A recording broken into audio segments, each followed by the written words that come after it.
దురంధర్ 2లో అలాగే దురంధర్ 1లో మనము హంజా గారి మామ అయిన జమీల్ గారి క్యారెక్టర్ అందరికీ గుర్తే ఉంటుంది. ఇతని పేరు వచ్చేసి రాకేష్ బేడి.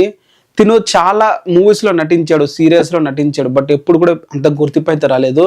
ఈ ఒక్క మూవీతో తనకి ఫేమ్ అయితే తీసుకొచ్చేసింది.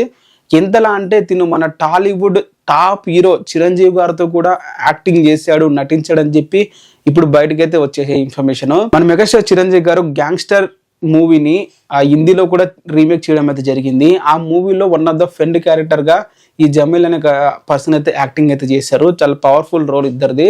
ఫ్రెండ్ గా అయితే నటించాడు. సో ఇప్పుడైతే సోషల్ మీడియాలో అయితే బాగా అలచల్ అయితే అవుతుంది. అలాగే గూండా రాజుగా 1992లో అయితే హిందీలో రిలీజ్ అయింది. మన మెగాస్టార్ చిరంజీవి గారు అటు తెలుగు హిందీలో కూడా ట్రై చేశారు. బట్ హిందీలో మూవీ అయితే బిగ్గెస్ట్ ఫ్లాప్ అయితే అయ్యింది. అంతకు పేరు అయితే తీసుకొని రాలేదు. అంతతో హిందీ మూవీస్ అయితే మానేశాడు. ఈ మూవీలోనే ఈ జమీల్ అనే క్యారెక్టర్ కూడా ఉంది రాకేష్ బేడి గారిది. తన గుర్తింపు అనేది ఇన్ని ఇయర్స్ తర్వాత వచ్చింది. మరి మీ గుర్తింపు ఎప్పుడు వస్తుందో మీరైనా ఆలోచించండి.